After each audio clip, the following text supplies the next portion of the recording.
Oiê, eu me chamo Karine, eu faço letras português e inglês na Unis. Hoje é dia 29 de agosto de 2024, tá bem calor. Eu moro na França e hoje eu vou falar um pouquinho sobre o Ferdinand Saussure. Se a gente fosse falar em português, seria Ferdinand de Saussure, que é considerado o fundador da linguística moderna. Bom, o Ferdinand nasceu em 1857 e morreu em 1913. Ele é considerado o precursor do estruturalismo na linguística. Quer dizer que ele foi a primeira pessoa que apresentou determinadas ideias no âmbito da linguística, na área linguística, né? Após a morte dele, em 1913, Charles Bailly, que nasceu em 1865 e morreu em 1947, e Albert Secheaie, que nasceu em 1870 e morreu em 1946. Eles eram alunos do Ferdinand. Eles decidiram fazer um compilado, fazer um resumo, juntar anotações do Saussure, que não tinham muitas, né? Mas as próprias anotações dele e de 5 outros ex-alunos do Saussure. Então, através dessas anotações, eles publicaram o curso de Linguística Geral em 1916, 3 anos depois da morte do Saussure. Que, claro, é um título póstumo, né? Que quer dizer após a morte da pessoa que fez o estudo, no caso, né? Que é o Ferdinand. E essa obra, ela é considerada a certidão de nascimento da linguística moderna.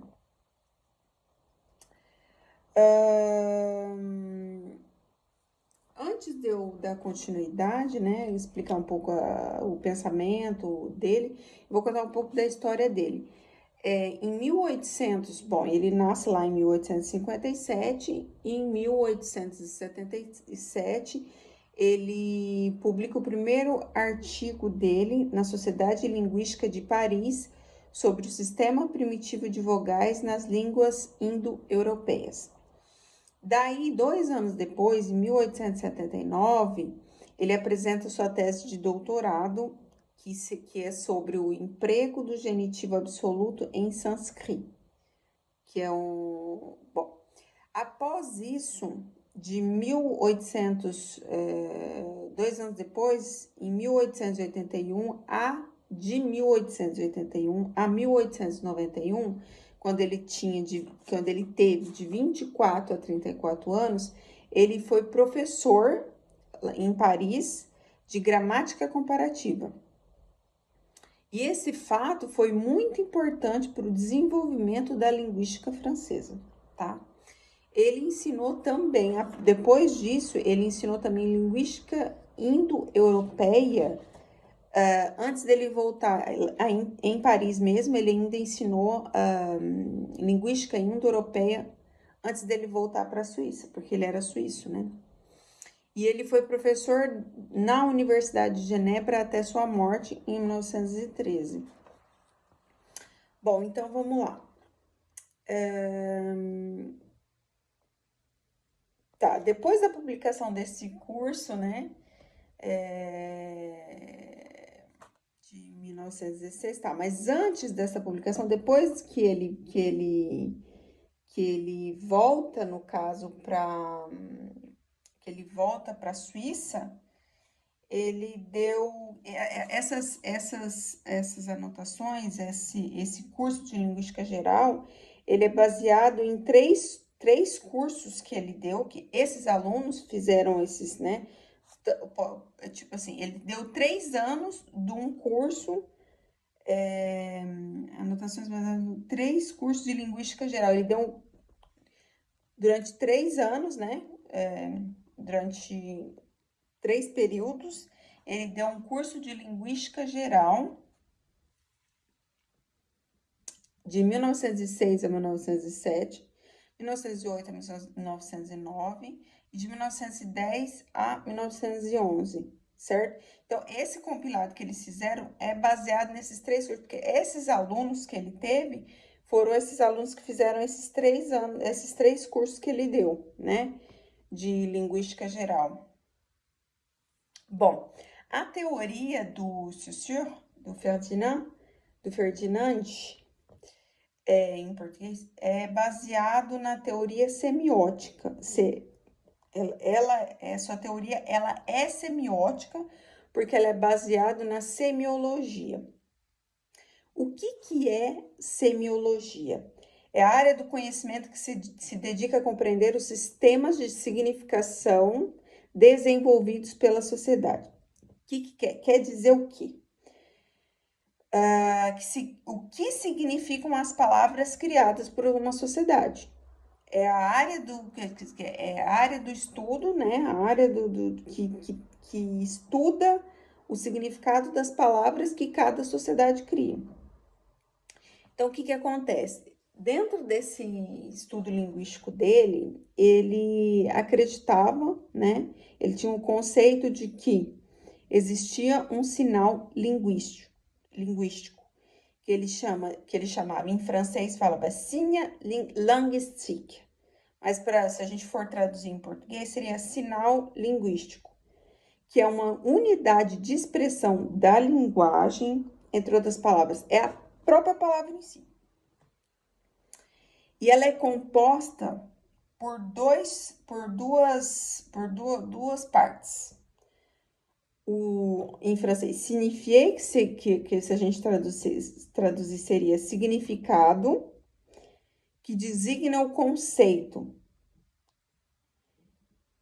que quer dizer o que quer dizer aquela determinada palavra, que designa o conceito. Signifier, que é significado, é o que designa o conceito, em outras palavras, que quer dizer o que aquela determinada palavra é. Esse conceito seria para ele, na cabeça dele, né, a maneira que ele via, seria uma representação mental de alguma coisa. Por exemplo, quando eu falo a palavra cadeira, mentalmente eu imagino como é uma cadeira.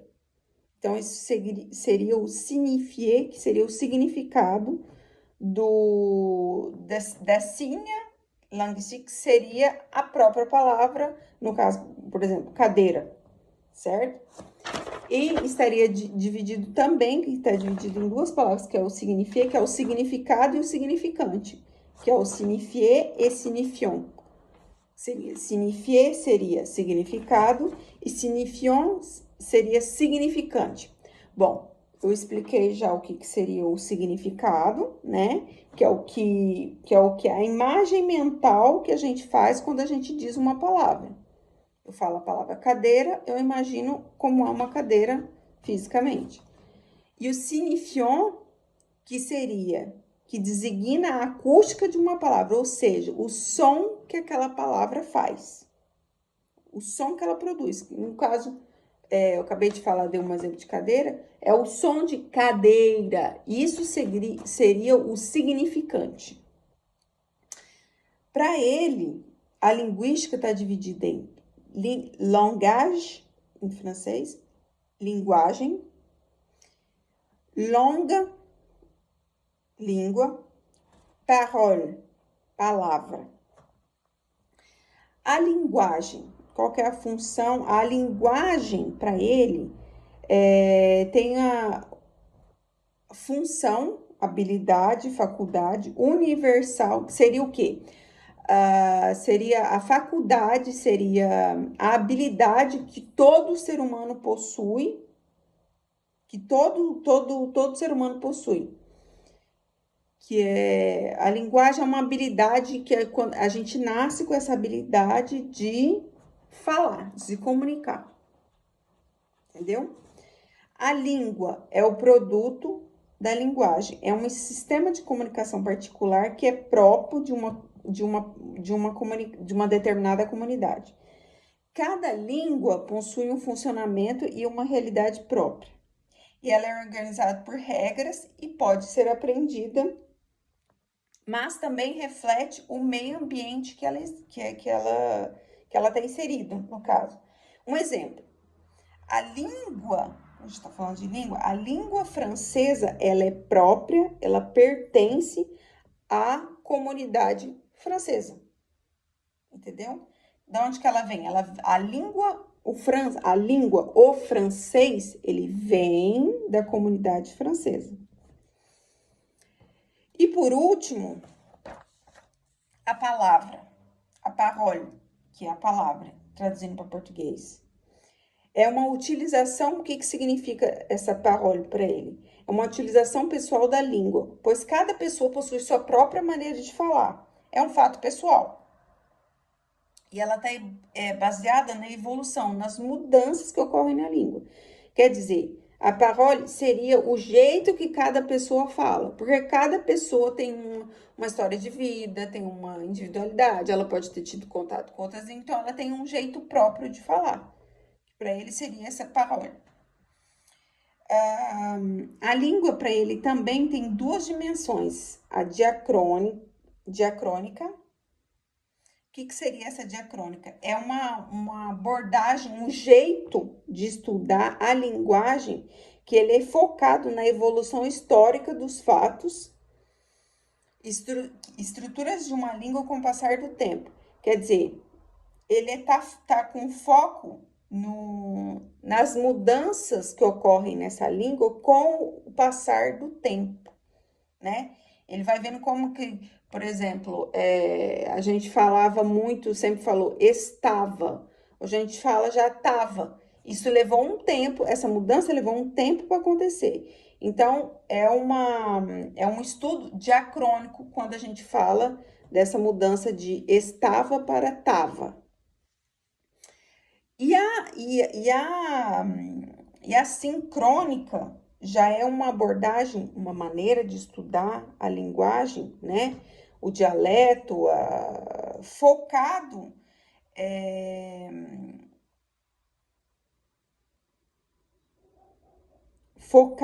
num tempo determinado. Ele não foca na evolução daquela palavra. Ele não foca na evolução daquela palavra ao longo dos anos, né? Ele escolhe um período, um ano X, por exemplo, sei lá, 2020, e vê se ocorreu alguma mudança nas palavras durante só aquele período. Isso seria a sincrônica. A diacrônica, não, ela estuda ao longo dos anos, entendeu? Então, basicamente, é isso daí. Esse é um pouco da história do Ferdinand Saussure. E é isso aí que eu queria passar para vocês. Um beijo para todo mundo e tchau!